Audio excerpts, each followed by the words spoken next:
अस्सलामुअलैकुम, आप देख रहे हैं प्रोग्राम चाइना टुडे और मैं हूं आपकी मेजबान जिले हुमा। ये प्रोग्राम जीएनएन और चाइना मीडिया ग्रुप के बाहमी इश्तराक से पेश किया जाता है। चाइना पाकिस्तान इकोनॉमिक कॉरिडोर के 10 साल मुकम्मल होने पर दोनों मुल्कों में मुख्तलिफ तकारीब मुनक्किद करने का सिलसिला जारी है। 19वीं होंगचू एशियन गेम्स कामयाबी के झंडे गाड़कर चीन में इख्तिताम पजीर हुई। आज के प्रोग्राम का ज्यादा हिस्सा इन दो इवेंट्स पर मबनी है। मुख्तलिफ रिपोर्ट्स भी शामिल करेंगे, लेकिन हस्बे मामूल प्रोग्राम का आगाज करेंगे सेगमेंट चाइना दिस वीक से।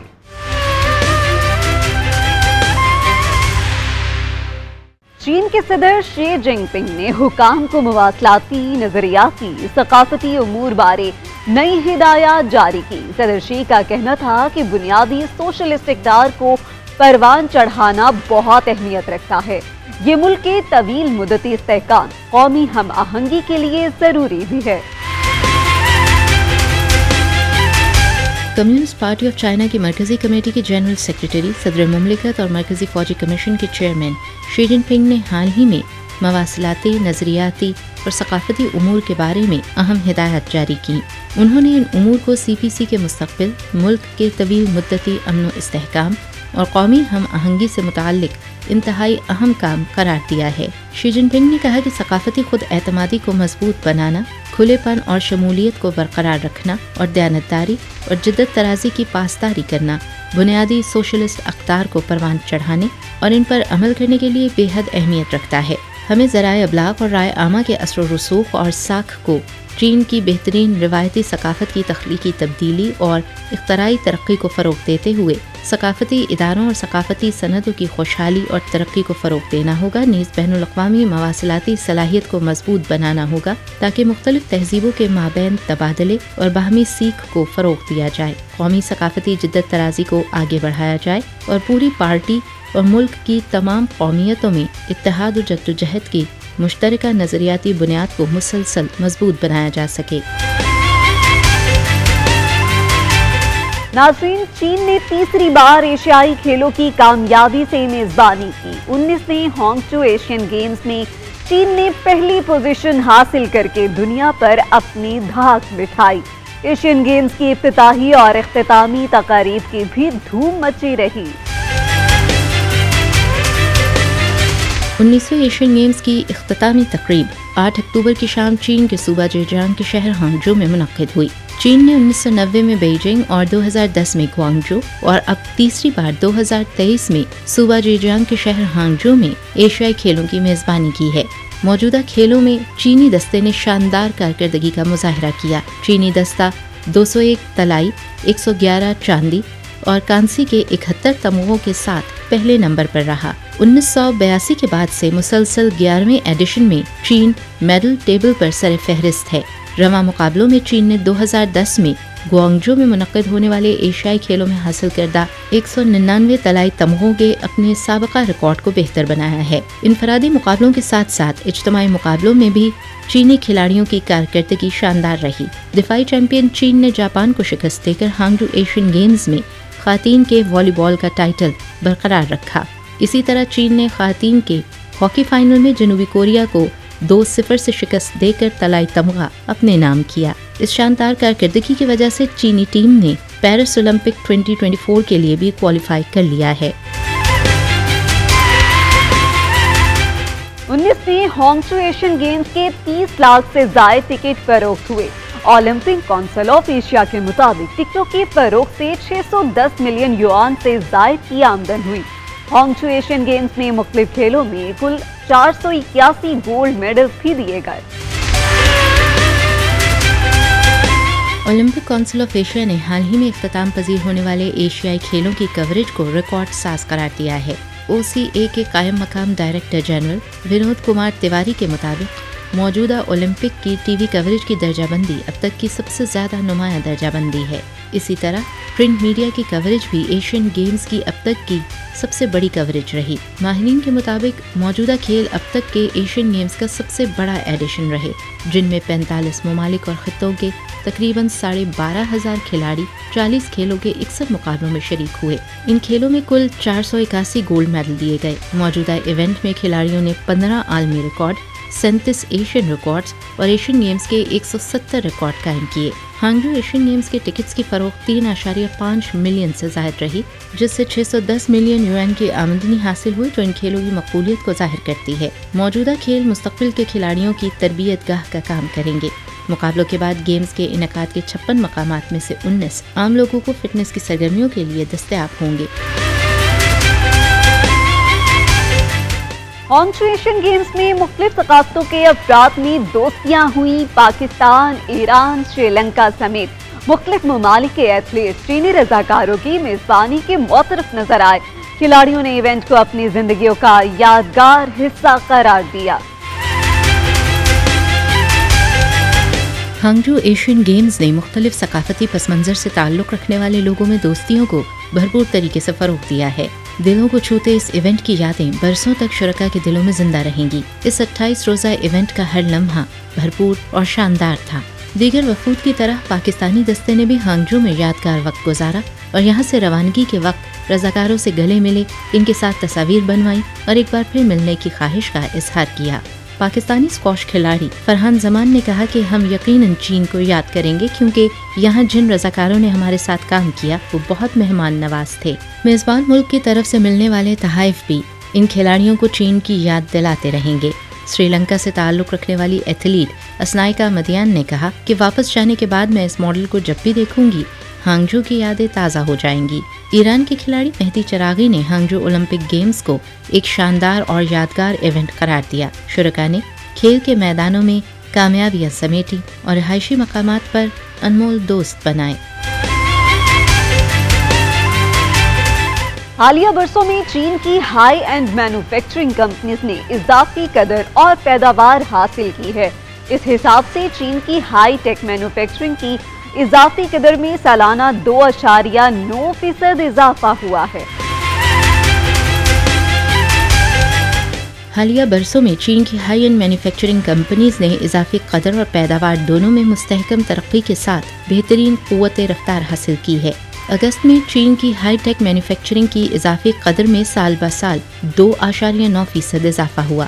सनतों में इलेक्ट्रॉनिक प्रोडक्शन आलात और इलेक्ट्रॉनिक्स मैन्युफैक्चरिंग दोनों की इजाफी कदर डबल फिगर्स में बढ़ी। इसी तरह हवाई जहाज तैयार करने, दीगर एरोस्पेस गाड़ियों की पैदावार और एरोस्पेस गाड़ियों की मरम्मत की इजाफी कदर में बिल तरतीब 11.6, 15.9 और 31% इजाफा हुआ। इसी अरसे के दौरान न्यू मटेरियल प्रोडक्शन ने तरक्की की तेज रफ्तार को बरकरार रखा। शमसी सनत के लिए डिजाइन करदा ultra white glass, polycrystalline silicon और मोनोक्रिस्टलाइन सिलिकॉन की पैदावार बिल तरतीब 63.3, 84.6 और 79.9% बढ़ गई। माहिरीन का कहना है कि अगस्त के आदाद-ओ-शुमार चीन की हाई एंड मैन्युफैक्चरिंग में मजबूत तरक्की की निशानदही करते हैं, जो कि दुनिया की दूसरी सबसे बड़ी मईशत के लिए अच्छी खबर है। चीन अपने रेलवे नेटवर्क को मजीद वुसअत देने में मसरूफ है। दूर दराज की सहूलियात से महरूम इलाकों को रेल नेटवर्क से जोड़ा जा रहा है। शेनबिन काउंटी के 2 लाख अफराद को पहली बार तेज रफ्तार ट्रेन की सहूलत मिलेगी।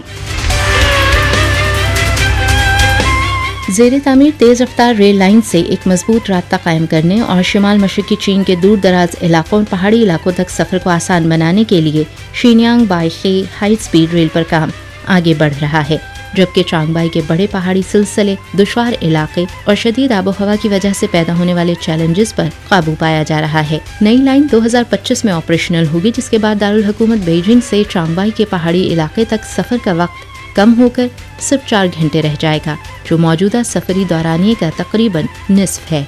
शेनबिन काउंटी में अब तक कभी भी रेलवे का कयाम नहीं हुआ था। मकामी लोग तवील अरसे से इस तरह के मंसूबे के मुंतजर थे, क्योंकि 2 लाख अफराद पर मुश्तमिल इस काउंटी के लोगों के पास करीबी शहरों तक जाने के लिए सिर्फ शटल बस सर्विस ही की सहूलत मुयस्सर है। 430 किलोमीटर तवील तेज रफ्तार रेलवे की तामीर 2020 में शुरू हुई थी और अगरचे काम मुसलसल जारी रहा, लेकिन सख्त पहाड़ों में से पुलों और बोरिंग वाली सुरंगों की तामीर की पेचीदगी के साथ साथ शिमाल मशरकी चीन के खित्ते की शदीद सर्द आबो हवा के बायस इस मंसूबे को मुताद्दिद चैलेंजेस का सामना रहा। चीन का तेज रफ्तार रेलवे नेटवर्क अब 5 लाख से ज्यादा आबादी वाले 90% से ज्यादा मकामी शहरों तक पहुँच गया है। जिंगर बैनर कोयले के 58.2 बिलियन टन जखायर का हामिल है। कोयले की इस रवायती कान से चीन के 25 सूबों को कोयला सप्लाई किया जाता है। जिंगर बैनर कोयले की रवायती 20 से न्यू एनर्जी सब्ज रास्ते में तब्दील हो रहा है। शिमाली चीन के अंदरूनी मंगोलिया खुद इख्तियार इलाके में वाक़ कोयले की पैदावार की रवायती बेस में से एक जोंगर बैनर न्यू एनर्जी सप्लायर के सब्ज रास्ते में तब्दील हो रहा है। मादनी वसाइल से मालामाल जोंगर बैनर कोयले के 58.2 बिलियन टन जखायर का हामिल है और चीन के 25 सूबों को कोयला फराहम करता है। ताहम सिर्फ कानकनी और कोयले की फरोख्त पायदार नहीं है, लिहाजा बैनर ने आला मयार की तरक्की के लिए कोयले के रवायती लेन देन और इन्हिसार को तब्दील करते हुए नई तवानाई की जानिब बढ़ने और अपने कोयले की सनत को अपग्रेड करने का फैसला किया। 2022 के अवाइल में जब चीन ने मकामी हुकूमतों पर जोर दिया कि वो शमसी तवानाई, सिलिकॉन एनर्जी और हाइड्रोजन एनर्जी समेत नई और साफ तवानाई की तरक्की को ज्यादा तरजीह दे, तो मुल्क भर में कोयले की फराहमी को यकीनी बनाते हुए सब्ज और कम कार्बन तरक्की के हुसूल की खातिर जोंगर बैनर ने कोयले की कानकनी, प्रोसेसिंग और तवानाई की मुंतकिली के मामले पर एक सब्ज और कम कार्बन रास्ता तलाश किया और हौसला अफजा पॉलिसीज का एक नया सिलसिला शुरू किया, जिसमें तवानाई के नए कारोबारी इदारों को वहाँ पायलट मंसूबों की तरफ राग़िब किया गया। इनमें से एक मशरकी चीन के जियांगसू सूबे से ताल्लुक़ रखने वाली ट्रीना सोलर है, जो फोटोवोल्टिक मॉड्यूल प्रोड्यूसर है।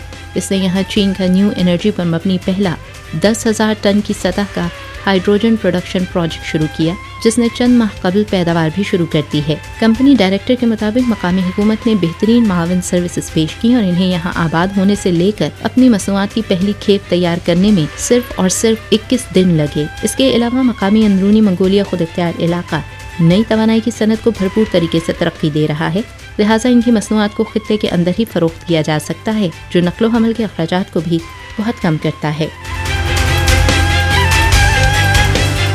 चाइना मीडिया ग्रुप ने बेल्ट एंड रोड इनिशिएटिव के फरोग में चीन की कोशिशों पर एक दस्तावेजी फिल्म नशर की।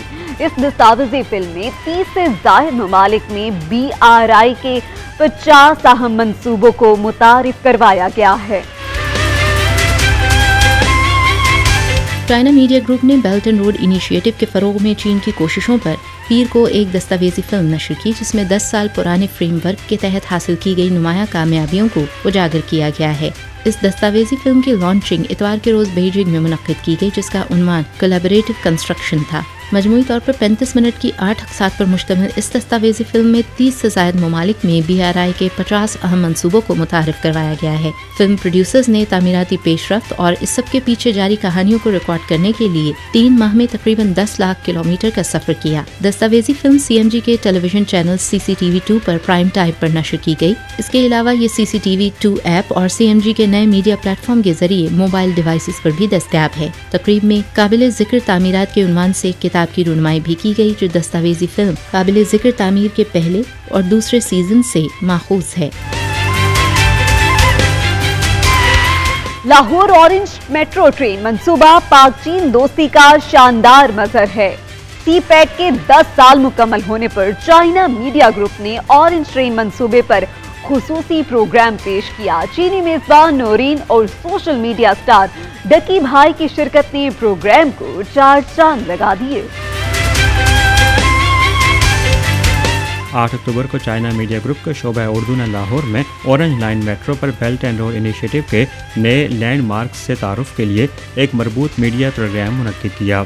चाइना मीडिया ग्रुप के शोबा उर्दू के मेज़बान नौरीन और पाकिस्तानी वीडियो ब्लॉगर डिकी भाई ने एक साथ इस तकरीब में शिरकत की।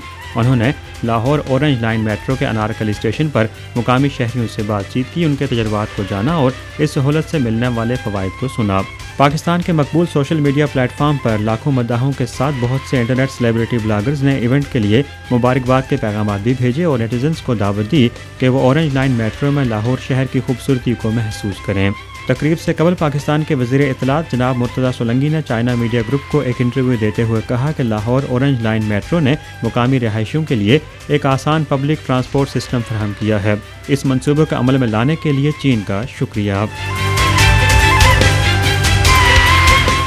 पाकिस्तान के निगरान विफाकी वज़ीर इत्तलात व नशरियात मुर्तज़ा सोलंकी का कहना है CPEC से पाक चीन ताल्लुकात मजीद मजबूत हुए। पाकिस्तान की मुआशी और ज़राई तरक्की में चीन का अहम किरदार है। किसी को पाक चीन ताल्लुकात खराब नहीं करने देंगे। उनका मजीद क्या कहना था, इस रिपोर्ट में देखते हैं। सोलंकी साहेब, आप चीन के दरीना दोस्त हैं। आपने जिन्बा दोस्ती, चीन और पाकिस्तान के ताल्लुकात को फ़रोग़ देने में बहुत किरदार अदा किया है। आज के इंटरव्यू के लिए वक्त देने पर हम आपके शुक्रगुजार हैं। आपकी तारीफ़ का शुक्रिया, लेकिन मेरे ख्याल में पाकिस्तान और चीन की दोस्ती के हवाले से हमें बहुत आगे जाना है और अभी हमने चलना शुरू किया है। जनाब, रवां साल तिब्बत एंड रोड इनिशिएटिव और CPEC की 10वीं सालगिरह है, तो जनाब आप इन 10 सालों में CPEC और BRI की तामीराती समरात कामयाबियों के बारे में आप कैसे देखते हैं? मेरे ख्याल में जब CPEC के नाम से जो मशहूर ये कॉरिडोर है जब से शुरू हुआ है, उस वक्त से पाकिस्तान और चीन के जो ताल्लुकात हैं, ख़ास तौर पर जो मुआशी ताल्लुकात हैं, उसमें बहुत बड़ी तब्दीली आई है। लोगों को पता है कि पाकिस्तान के अंदर जो रोड, रास्ते, कम्युनिकेशंस, उसके हवाले से मुतअद्दिद मसाइल थे और सबसे बढ़कर तवानाई के हवाले से, बिजली के मंसूबों के हवाले से बहुत सारे मसाइल थे। तो पिछले 10 सालों में हमने देखा है कि बहुत से नए बिजली घर जो कि मुतबादिल तवानाई से बने हैं, जो पानी से भी हैं, जो कि कोयले से भी हैं। ख़ास तौर पर हमने साहिवाल और थरकोल मैंने देखा है। थरकोल मेरा जो आबाई सूबा है सिंध, वहाँ है, मैं कई दफ़ा वहाँ गया भी हूँ। अभी आप देखेंगे कि बहुत सारे नए मंसूबे, यहाँ एक जेलम के पास एक मंसूबा है क्रोए, उसमें भी काफ़ी बेहतरी आई है। तो जो देरीना पाकिस्तान के तवानाई के मसाइल हैं और जो रोड इंफ्रास्ट्रक्चर के मसाइल हैं, ख़ास तौर पर इस पर भी काफ़ी पेशरफ्त हुई है। जो पाकिस्तान का जो ML1 जो मंसूबा है रेलवे लिंक का, तो मैं समझता हूँ कि पिछले 10 सालों ने, और ख़ास तौर पर बलूचिस्तान में ग्वादर के हवाले से जो नई तामीरात हुई हैं, चाहे वो बैनुल अक़वामी एयरपोर्ट हो, चाहे वो बहरी बंदर हो, सी पोर्ट हो, तो उस हवाले से बहुत तब्दीलियाँ आई हैं। जनाब, CPEC के तामीर के दौरान अवाम के लिए CPEC के समरात को जानना समझना बहुत अहम है, बहुत ज़रूरी है। तो आपके ख़्याल में जिन्बा दोस्ती ख़ास तौर पर CPEC को फ़रोग़ देने की कलीद क्या है, यानी सबसे अहम चीज़ क्या है इनमें से? पाकिस्तान जो मुआशी तरक्की है, चाहे वो सनती तरक्की हो, चाहे ज़राअत की जो जिद्दत है, मॉडर्नाइजेशन है वो हो, या इंफ्रास्ट्रक्चर हो जिसमें रोड और रेलवे वगैरह सब आ जाते हैं, उनको मजबूत करना और अगले मरहले में जो स्पेशल इकनॉमिक जोन्स हैं उनको आगे बढ़ाना और पाकिस्तान के अंदर सनतकारी के हवाले से नए मंसूबों का आगाज़ करना, ये बहुत ज़रूरी है। चीन दुनिया की तरफ जब जाए अपनी मसनूआत लेके और वहाँ से कुछ ले, तो वो उसके दोस्त मुल्क पाकिस्तान से गुज़र के जाए दोनों तरफ, तो वो हमारी एक ख्वाहिश भी है और मुझे यकीन है कि चीनी क़यादत सदर शी जिनपिंग की क़यादत में इसको आगे बढ़ाएगी। जनाब, गुज़श्ता 10 सालों में हमने भी देखा है कि CPEC से मुतालिक कुछ अफवाहें भी फैल रही हैं, कुछ मनफी प्रोपेगेंडा भी किया जा रहा है। तो इस रुझान को कैसे तब्दील किया जा सकेगा आपके ख्याल? देखें, झूठ का जवाब एक ही है और वो है सच। जितना आपको झूठ सुनने को मिले, आप उसके मुकाबले पर ज़्यादा सच बोलें और हक़ाइक़ लोगों के सामने रखें। मुझे पता है कि दुनिया के कई हिस्सों में ऐसे ग्रोह और ताकतें मौजूद हैं जिनको पाकिस्तान और चीन के ताल्लुकात बिल्कुल अच्छे नहीं लगते और वो उसका बरमला सिर्फ इजहार नहीं करते बल्कि इन ताल्लुकात को ख़राब करने की कोशिश भी करते हैं। उनका ख्याल ये है कि उनका मफाद इसी में है कि पाकिस्तान और चीन के ताल्लुकात ख़राब हों, लेकिन पाकिस्तान और चीन के अवाम और दोनों मुल्कों की जो क़यादतें हैं उनको इसका इदराक भी है, समझ भी है। तो हमें समझ आ रही है कि किस किस को तकलीफ़ है पाकिस्तान चीन दोस्ती में, और वो इस दोस्ती को ख़राब करने के लिए क्या क्या कुछ कर रहे हैं। तो हमें चीन और पाकिस्तान के अवाम और दोनों मुल्कों की हुकूमतों को अपनी आँखें और कान खुले रखने हैं, ताकि वो इस तरह की जो मनफी प्रोपेगेंडा है उस पर नज़र रखें और उसका मुकाबला करें। वो जितनी रुकावटें डालें, जितने झूठ बोलें, उसके मुकाबले पे हम ज़्यादा तेज़ी के साथ अपने ताल्लुकात बेहतर बनाएं। यही इस झूठ और साजिश का जवाब है। पाकिस्तान के एक छोटे से गांव के रिहायशी मोहम्मद वसीम आसिम इन दिनों चीन में मुकीम है। मोहम्मद वसीम आसिम ने बीजिंग सरमाई ओलंपिक्स 2022 की इफ्तिताही तकरीब में शिरकत की थी। सदर शी जिनपिंग की क़यादत से मुतासिर वसीम आसिम चीन के इंसदादे गुर्बत प्रोग्राम को दुनिया के लिए एक मिसाल करार देते हैं। ये रिपोर्ट मुलाहिजा कीजिए।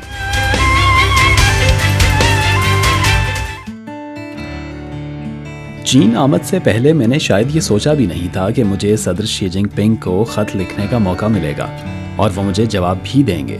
मुझे लगता है कि ये एक यादगार लम्हा था और फिर मैंने खुद को इंतहाई खुशकिस्मत महसूस किया।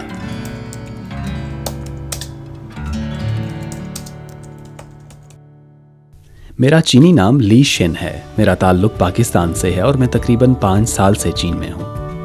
शी जिनपिंग ने इंटरनेशनल यूथ लीडर्स डायलॉग में शरीक गैर मुल्की नौजवानों के नुमाइंदों के नाम जवाबी ख़त लिखा। अमेरिका, पाकिस्तान, यूरोप और अफ्रीका समेत तकरीबन 26 ममालिक के नौजवानों ने चीन में क़याम और चीन की तरक्की से मुताल्लिक अपने मुशाहिदात के बारे में लिखा। इस बात पर यकीन करना मुश्किल है कि सदर शी ने हमारे ख़त का जवाब दिया। जब उनका जवाबी ख़त मिला तो मुझे बहुत फ़ख्र महसूस हुआ, क्योंकि इतने अजीम मुल्क के सरबराह ने गैर मुल्की नौजवानों के नाम जवाबी ख़त भेजा था। मेरे ख्याल में ये बैनुल-अक़वामी नौजवानों पर उनके एतमाद और नौजवानों की हौसला अफजाई को जाहिर करता है। सदर शी जिनपिंग का कहना है कि खुशहाली के हुसूल के लिए मेहनत लाजिम है। इससे चीन की पॉलिसी और इनकी सोच जाहिर होती है। मैं गोईचू गया हूँ और मैंने खुद देखा है कि वो गुर्बत ज़दा थे, लेकिन अब आप देख सकते हैं कि इस वक्त सूरत हाल बिल्कुल मुख्तलिफ है। वहाँ के मकामी लोगों ने अपनी जिंदगियों को बेहतर बनाया है। मेरा ताल्लुक पाकिस्तान के एक छोटे से शहर से है और मैं एक छोटे से देही इलाके में रहता हूँ। चीन के इंसदादे गुर्बत मंसूबे ने दुनिया के लिए एक मिसाल कायम की है। इससे न सिर्फ पाकिस्तान बल्कि दीगर तरक्की पजीर ममालिक को भी एक नई तहरीक मिली है। आप देखें, यही है। मैं सुर्ख स्कार्फ में हूँ।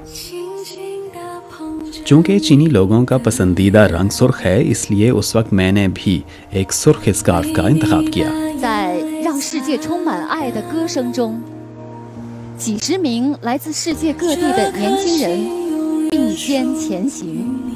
मैं इंतहाई पुरजोश और खुश था। मैं सोच भी नहीं सकता था कि मुझे बीजिंग सरमाई ओलंपिक्स में शिरकत का मौका मिलेगा। 我宣布，北京第24届冬季奥林匹克运动会开幕。 मैंने अपने कानों से सुना जब उन्होंने बीजिंग सरमाई ओलंपिक्स के आगाज का ऐलान किया। उस वक्त मेरे लिए अपने जज्बात का इजहार मुश्किल था। मैं बहुत खुश था। मेरे ख्याल में बीजिंग सरमाई ओलंपिक्स ने दुनिया में इत्तेहाद की ताकत को फैलाया है। पाकिस्तान।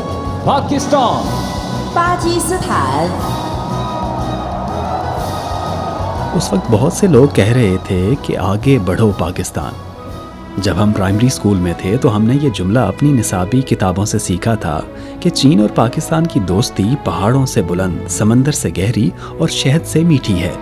जब मैं चीन आया तो मैंने अपनी आंखों से इस नारे के मानी का मुशाहिदा किया और समझ गया कि उस वक्त हमें यह जुमला क्यों सिखाया गया था।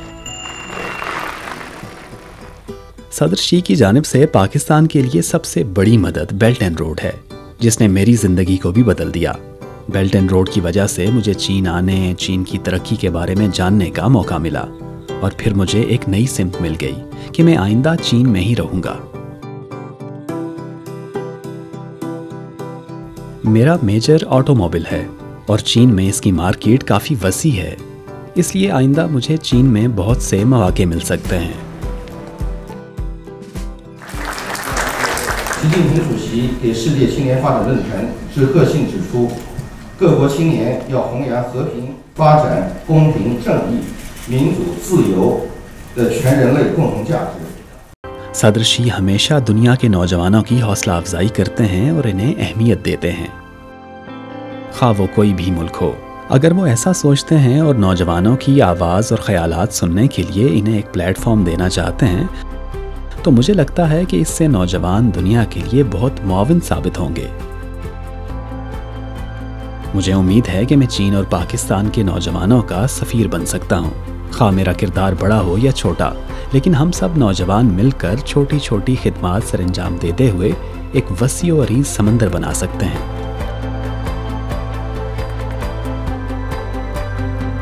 सदर शी की मुनफरिद खूबी ये है कि वो तहम्मुल से काम करने वाले हैं।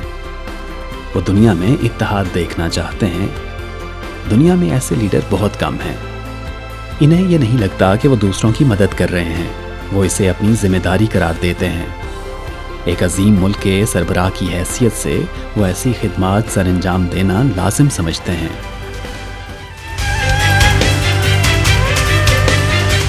यहाँ वक्त हुआ है एक ब्रेक का, देखते रहिए GNN।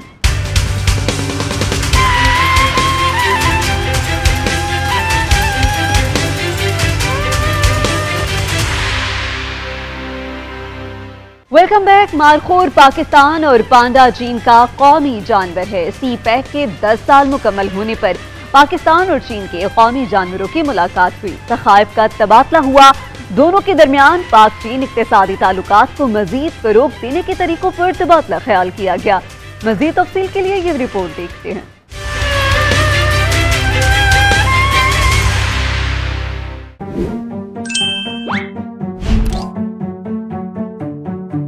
चीन पाकिस्तान इक्तिसादी राहदारी मंसूबा कामयाबी से अपनी 10वीं सालगिरह पर पहुंच गया है। इस अजीम मंसूबे के 10 साल मुकम्मल होने पर दोनों ममालिक के कौमी जानवरों ने एक मुलाकात का एहतमाम किया। पांडा का ताल्लुक चीन के सूबे सिचुआन से है और इसकी प्यारी शक्ल बहुत से लोगों को अपनी जानिब मुतवज्जे करती है। मारखोर पाकिस्तान के जेर इंतजाम कश्मीर से है और इसके खूबसूरत सींग इसे मुनफरिद बनाते हैं। हाल ही में ये मारखोर खंजराब से बजरिया सड़क चीन के शहर सिंकियांग आई और पांडा को एक खास टोपी तोहफे के तौर पर दी, जिसके जवाब में पांडा ने भी इसे एक तोहफा दिया। दोनों फौरन अच्छे दोस्त बन गए। यही चीन पाकिस्तान रिवायती दोस्ती की दिलकशी है। तारुफी कार्ड। नाम पांडा, जिन्स नर, कद 175 सेंटीमीटर, वजन 80 किलो, आबाई शहर चिंगडू, शौक खाना। तारुफी कार्ड। नाम मारखोर, जिन्स मादा, कद 160 सेंटीमीटर, वजन 50 किलो, आबाई शहर गिलगित, शौक सफर। अस्सलाम वालेकुम दोस्ती चैनल में खुश आमदीद। चीन पाकिस्तान दोस्ती और इक्तिसादी राहदारी पर खास तवज्जो दें। आप हमारे पाकिस्तानी दोस्त मारखोर का पुरतपाक इस्तकबाल। अस्सलाम वालेकुम, आपसे मिलकर बहुत खुशी हुई। अच्छा बहन, सुना है कि आप खुद कार चलाकर यहाँ आई हैं, बहुत जबरदस्त। शुक्रिया। कुछ अरसे पहले इस रास्ते से सियाहत और तजारत को दोबारा खोल दिया गया है। मैं भी सैर के लिए काश्मीर गई थी। इन दिनों बहुत ज्यादा सियाह सिंजांग गए हैं। अच्छा, गाशकर शहर ये तो चीन पाक इक्तिसादी राहदारी का नुक्ताए आगाज है। कदीम शाहलाए रेशम पर वाक़े ये तजारती मरकज अब चीन में एक खुसूसी इक्तिसादी जोन है। वाह, तो आइए देखते हैं कि यहाँ कारोबार के क्या मौका है। बेल्ट एंड रोड इनिशिएटिव के तहत काशगर से वस्ती एशिया तक नक्लो हमल के रास्ते को बतदरीज बढ़ाया गया है। सड़कों, रेलवे लाइनों और दीगर जराए से मुस्तकबिल में नक्लो हमल और लॉजिस्टिक्स की मद में लागत और कम हो जाएगी। चीन में एक कहावत है कि अगर आप अमीर होना चाहते हैं तो पहले सड़कें बनाएं। अगर सड़कें और रेलवे लाइन्स मौजूद होंगी तो कोई परेशानी नहीं। बिल्कुल ठीक है। बुनियादी ढांचे का बाहमी रबत और तामीर सामान की गर्दिश को जन्म देता है। सामान की गर्दिश दौलत की गर्दिश को जन्म देती है। और यूं सिर्फ कारोबार ही नहीं, सकाफती तबादले को भी फ़रोग़ मिलता है। माहिरीन ने पेश गोई की है कि मुस्तक़बिल में काशगर चीन का अगला शंजन और ग्वादर हांगकांग की तरह आर्मी म्यार का शहर बन सकता है। आदाद-ओ-शुमार के मुताबिक लॉजिस्टिक जीडीपी में हर 1 युआन का इजाफा दीगर सनतों की जीडीपी को 4 युआन तक बढ़ा सकता है। लॉजिस्टिक सेंटर यकीनन एक मालियाती मरकज में तब्दील हो जाएगा और मालियाती मरकज नागुज़ीर तौर पर तिजारती मराकिज, कारोबारी मराकिज और खिदमाती मराकिज को जन्म देगा। ऐसा हो गया तो हमारे लिए पाकिस्तान से आम और शहरी खाना आसान नहीं हो जाएगा। मेरे मुंह में तो ये सोचकर ही पानी आ जाता है। हाँ, तुम बस खाने के बारे में सोच रहे हो। हाँ, क्योंकि पाकिस्तानी चीज़ें यहाँ बहुत मकबूल हैं। पिछली दफ़ा पाकिस्तानी सफारत खाने की लाइव स्ट्रीमिंग में दूध वाली चाय, अरके गुलाब, पिंक सॉल्ट और चावल सब सेकंडों में फरोख्त हो गया और मैं कुछ नहीं ले सका। मेरे साथ रहकर आपको लाइव स्ट्रीम के इंतजार की क्या ज़रूरत है? पाकिस्तान वापस जाकर मैं आपको भेज दूंगी। 10 साल में मुख्तलिफ मंसूबों की तामीर और तकमीर के बाद रेलवे और बजरिया सड़क हर चीज़ यहाँ पहुँच सकती है। ज़रूरी मसनूआत जैसे अनाज और फल, सनदी हार माल जैसे कोयला और देर और आला दर्जे की सनदी मसनूआत समेत घरेलू आलात और गाड़ियाँ इस रास्ते से आप सब मुमकिन है। दोस्तों, क्या आपको ये सब सुनकर नोटों की खुशबू नहीं आ रही? बिल्कुल, आप कमा भी सकते हैं और फिर खर्च भी कर सकते हैं। और दोस्तों, मैं हर एक को काशगर का सफ़र करने का मशवरा दूंगा। काशगर में न सिर्फ मुख्तलिफ फल जैसे कर्मा और अंगूर हैं, बल्कि हलाल पकवान भी मौजूद हैं, जैसे तुम्बे के कबाब और वहाँ के मशहूर नाम भी। और हाँ, सिर्फ पकवान ही नहीं, काशगर के कुदरती मनाजर भी बहुत अच्छे हैं। हाँ, मैं अभी वहाँ से होकर आई हूँ और यकीन से कह सकती हूँ कि आप भी दुरुस्त कह रहे हो। यहाँ वक्त हुआ है एक ब्रेक का। देखते रहिए GNN।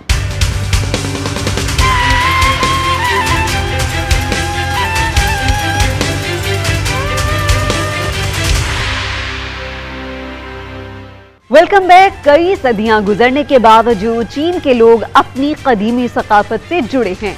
बीजिंग में वाक़ लॉन्गफू टेम्पल शहर ममनू के करीब वाक़ एक हैरत अंगेज जगह है, जहां सयाहों की दिलचस्पी के लिए कई नई चीजें बनाई गई हैं। चाइना ट्रेवल में लॉन्गफू टेम्पल की सैर करते हैं।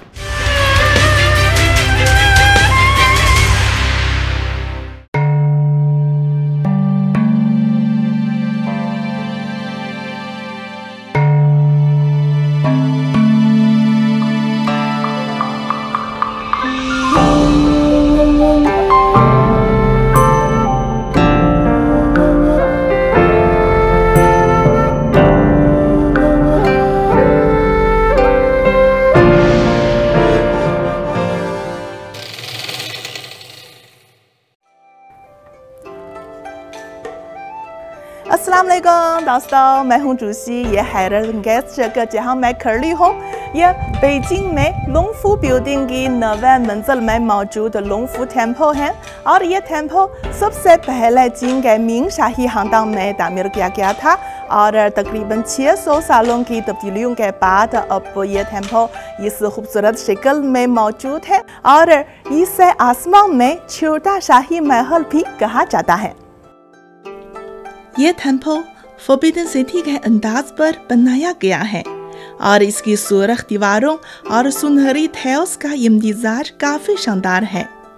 रिवायती चीनी पेंटिंग्स और दीगर सजावटी तकनीकों के साथ मिलकर पूरे टेम्पल को सादा और खूबसूरत अंदाज दिया गया है। मुनफरद शक्ल के पत्थर, फूल, दरख्त और मकानात एक दूसरे की तकमील करते हैं, जो चीनी बागों के फन के जौहर हैं। यहाँ से मगरिब की तरफ देखें तो आप फॉरबिडन सिटी और जिंगशन पार्क जैसे वो कदीम शाही मनाजिर देख सकते हैं। और यहाँ से मशरिक की तरफ आप बीजिंग की वो वर्ल्ड ट्रेड सेंटर जैसे नई तर्ज की इमारतें देख सकते हैं। और इसके इर्द गिर्द वो आम लोगों के हज़ारों मकानात और वो गलियों भी देख सकते हैं। लुंगफू टेम्पल अपने मुनफरद जोग्राफियाई मकाम की वजह से चीन के मिंग शाही खानदान से काफ़ी पुरौनक और मकबूल रहा है। पिछली सदी के आगाज से लेकर इसे मुल्हक बाजार, खताती, पेंटिंग्स और दीगर दस्तकारियों के लिए मशहूर है। 2012 में बीजिंग के तुंगचंग डिस्ट्रिक्ट ने लुंगफू टेम्पल के इलाके के पुराने मनाजिर की हिफाजत और शहरी तजदीद के लिए एक प्रोजेक्ट शुरू किया, जिसका मकसद लुंगफू टेम्पल के इलाके को एक ऐसी जगह बनाना है जहां रिवायती सकाफत और जदीद तहजीब एक दूसरे की तकमील करती है। मुख्तलिफ लोगों की नज़र में लुंगफू टेम्पल के बारे में बहुत से ख्यालात हैं, तो इस टेम्पल के बारे में लोगों के तासुरात हम सुनते हैं। 我觉得这里给我一种非常美好、非常惬意的感觉。因为走在这里的时候，有一些绿色的草地、红色的墙，就好像我真的置身在这个故宫里面一样，感觉非常有文化的冲击。我还知道楼下有一个10城记的活动，是一个文化集市，特别潮，特别符合年轻人的胃口。一会儿你们也可以去看一看。 उन्होंने बताया है कि नीचे एक 10 城记 बाजार बहुत पुराना है और अभी मैं वहीं जा रही हूँ और वहाँ एक पाकिस्तानी दोस्त मेरा इंतजार कर रहे हैं और यकीनन वो वहाँ एंजॉय कर रहे होंगे। अस्सलाम वालेकुम। वालेकुम अस्सलाम। चुशी साहिबा कैसी हैं आप? ठीक है। आज तो आपने बहुत कलरफुल और एक बड़ा कल्चरल सा ड्रेस पहना है। जी हाँ, इसका नाम है मामियनचुन और ये एक चीनी तर्ज का लिबास है। अभी वो सोशल मीडिया पर बहुत मकबूल है, आप देखें।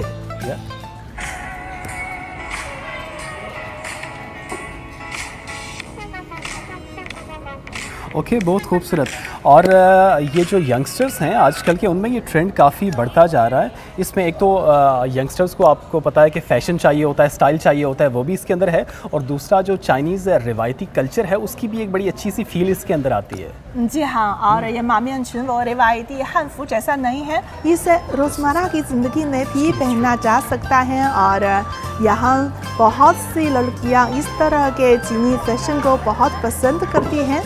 एक सफ़ेद शर्ट या ब्लैक टी शर्ट के साथ भी ये बहुत खूबसूरत लगता है और इसलिए आज की नौजवान लड़कियां इसे पहनकर रोज़मर्रा का सफ़र कर सकती हैं और ऑफिस भी जा सकती हैं।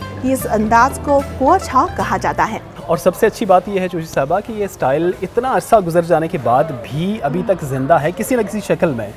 इसके अंदर जिद्दत आ गई है, लेकिन वो जो एक चीनी सकाफ़त का खुसूसी पहलू है वो अभी भी कायम है। अच्छा, सामने जो मार्केट है इसमें मैंने देखा कि इस तरह की बहुत सारी चीज़ें हमें देखने को मिलती हैं। आइए चल के जी। और ये कुछ चाइनीज़ कल्चरल एलिमेंट्स आपकी रोज़मर्रा की चीज़ों पर, ये एक क्लिप है जी और ये की चेन है, इस पर भी बड़ी एक खूबसूरत सी तस्वीर सामने आपको नज़र आएंगे। कुछ बैग्स हैं। 哇，小这儿还可以水墨定制是吗？是的，是的，可以画这样的水墨小头像。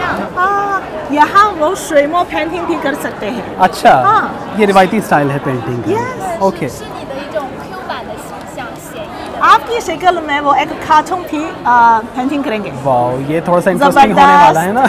我给他画一个吧，谢谢。好的，好的。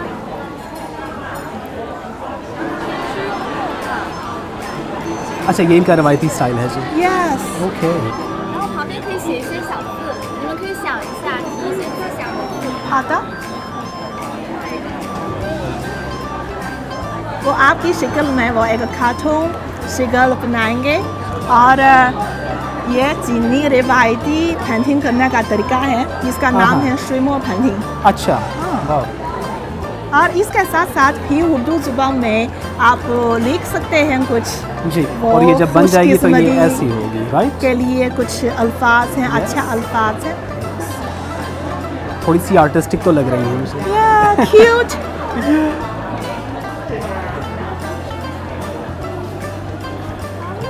Oh, thank you. Cute. Yes. Wow, जबरदस्त. Thank you. Thank you. Thank you. और ये मेरा नाम भी आ गया. Yes. हमारे कैमरा को दिखाए. ऊपर. ओके चलिए पकड़िए जी चूस साहिबा. नहीं आप दिखाए. ये आप हैं. Cute. बहुत जबरदस्त. आपका क्या ख्याल है? तासुरात मेरे ये हैं कि अगर मैं चाइनीज़ होता तब मेरी शक्ल ऐसी होती. ओके और यहाँ पे बड़ा कलरफुल सा डिस्प्ले हम देख रहे हैं जो बहुत खूबसूरत है ना. Thank you. Okay, so where are you from? Pakistan. Wow, that's a very near country though. Thank you. Okay, how do you like China? China, in Pakistan we regard China as a brother country. Brotherhood, and yeah, love them very much. Yes, exactly that. Yes. Okay, do you enjoy our work? Yes, this is very colorful. So, can you tell something about this? All these paintings? All these paintings are designed by our own designers. Okay. They're all very original, and they're all based on the Chinese culture. So they're the animals, and they're wearing some traditional Chinese costumes. Exactly. Okay. And this is very colorful, na? Bada pyara lag raha. Great. We have since we are a brotherhood, so I have a set of our work. Okay. To give you as our present. Welcome to China. Thank you. अच्छा चूस साहिबा एक चीज़ मैंने महसूस की है कि जो चाइनीज़ लोग हैं ये पाकिस्तान से और पाकिस्तानी लोगों से बहुत मोहब्बत करते हैं और हम भी. जिंदाबाद. Thank you. Postcards that are made by us. Oh. Handmade postcards. Wow. Thank you so much. Once more, welcome to China and have a very good time. Thank you. Thank you so much. The feeling is mutual. Thank you. Right. Bye. Bye. Okay जनाब ये हमारे चीनी दोस्त और इनकी तरफ से तोहफा पाकिस्तान के लिए हमारे लिए. So it's very cute. आज आपने बहुत से तोहफे मिले हैं. Yes. और काफ़ी कलरफुल भी हैं. इनकी मोहब्बत है और हमने देखा कि इनकी जो सकाफती अशिया इसके साथ जिद्दत का बड़ा अच्छा एक इम्तजाज हमें नज़र आता है. तो आपकी नज़र में वो गोचाओ कल्चर किस तरह का है? गोचाओ पर्सनली अगर मुझे आप पूछें तो सबसे बेहतरीन बात जो मुझे लगती है जोशी साहिबा वो ये है कि ज़माना बदल गया है, वक्त बदल गया है, लेकिन चाइनीज़ लोगों की, चाइनीज़ कौम की अपनी सकाफ़त के साथ जो मोहब्बत है और जो कनेक्शन है ना जी रिश्ता है वो अपनी जगह पे कायम है. मुख्तलिफ इनके जो सोशल एस्पेक्ट्स हैं उसको देख लें. इनका जो जैसे आपका पहनावा है या फिर इनके घर की डेकोरेशन भी आप देख लें उसमें भी कुछ ना कुछ आपको सकाफती रंग मिलेगा. फिर इनके जो ऑफिसेज़ हैं मॉल्स में चले जाएं कुछ ना कुछ एलिमेंट आपको मिलेगा.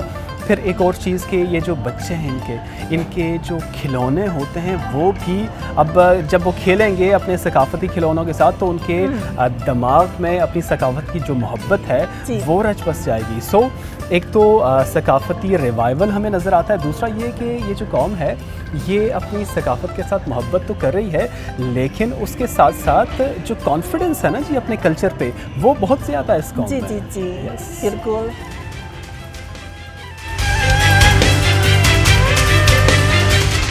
चाइना टुडे से इस हफ्ते इतना ही. किसी भी खबर की मजीद तफसील जानने के लिए विजिट कीजिए हमारी वेबसाइट GNNHD.TV. इसके अलावा आप हमें फेसबुक और ट्विटर पर भी फॉलो कर सकते हैं. देखते रहिए GNN क्योंकि GNN जानता है.